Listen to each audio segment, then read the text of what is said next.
Okay, well, here we go. This week we're going to look at Midimon. It's a little small tool, one of those things that, 90% of the time you'll wonder why you bothered looking at it, and the other 10% of the time you'll wonder how you lived without it. So, with nothing else, let's get started.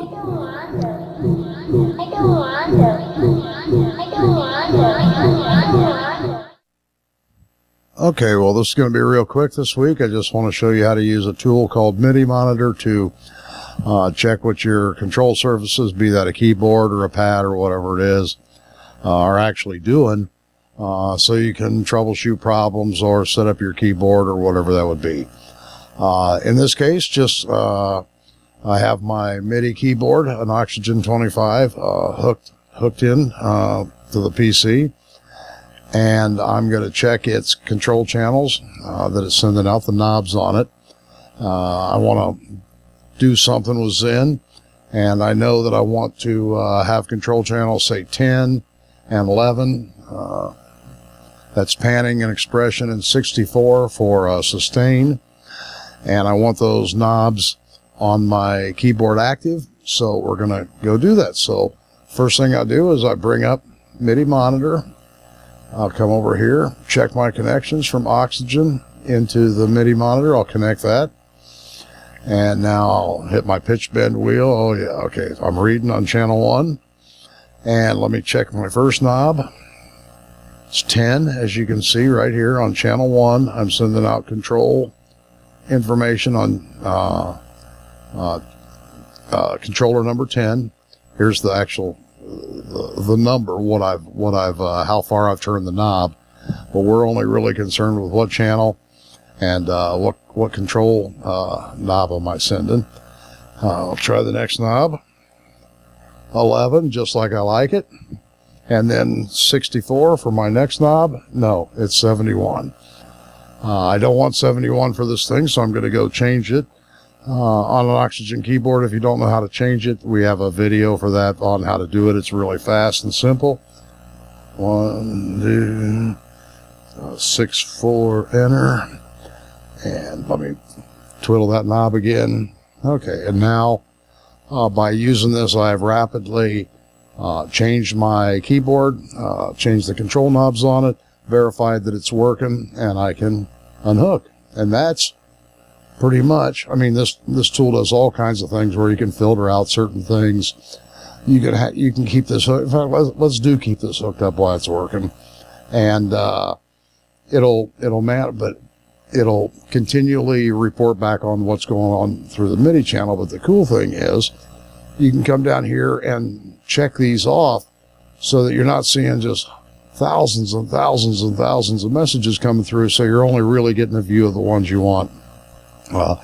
Not such a big deal when we're sitting here trying to check a knob or troubleshoot in a static thing, but if we're actually playing, that can be a very big deal. So we'll keep that going. I have Zen going, I think. Yeah, I'll bring the keyboard into Zen and connect it. And as Zen is coming into this recording, I also want to hear it myself. Let's take a look at Zen. What do I have here? An arpeggio, that's fine.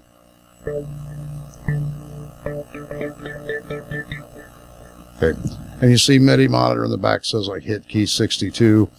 But let's try this with some of the things. Let me turn it up just a bit, and then try some of the reasons that I wanted to change this keyboard.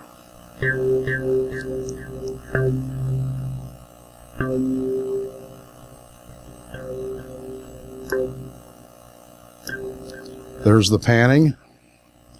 Appears to be working.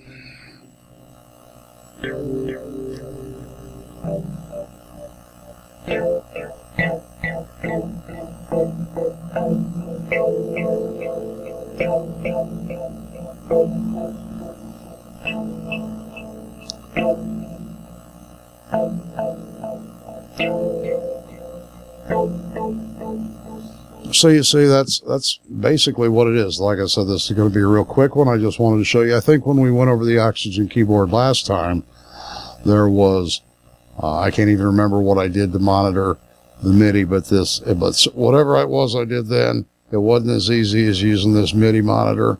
I believe it's available for all flavors of Linux, so no matter what you're running, you ought to be able to get it up. Like I say, it's just that easy.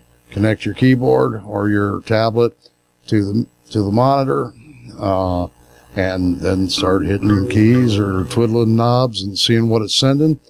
Whatever the instructions on your particular tablet would be, or keyboard would be, to change the control channels, change them as you like, verify that they're in there. If you're sending some stuff out and you're not getting sound, I know sometimes with hydrogen, I'll have it all screwed up and I won't be able to see what I'm sending or what I think I'm sending, and I can come in here real quickly and see what's being sent. This doesn't just work from keyboards, by the way. It'll work if I was to hook this to a sequencer. I can see what MIDI it's sending out. If I was in Ardour, in the DAW, sending out MIDI, I can check the MIDI as it's going. So anything that can send a MIDI note or a MIDI signal, this thing will pick it up and report on it for you. So, like I said, that's it for this week. And then next week, we're going to go look at a little more with using some control things in MIDI into Zin, and how we can do that in Harmony Seek. I mean, for the most part, if you look at it, we've been talking about notes and instruments and those kind of things, but these control channels offer us some nice possibilities, particularly sequencers, and I think you'll like it. So that's it for this week. Like I say, install MIDI monitor, test it for yourself. This video should make it appear that it's very, very easy to do, and that's because it's very, very easy to do. So that's it. I'll see you next week.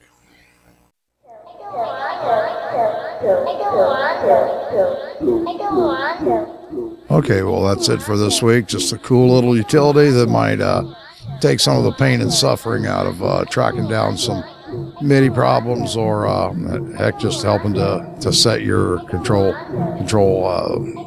whatever, knobs, buttons, whatever it be. Otherwise, that's it. We'll see you next week. We'll do some more cool stuff and have a blast.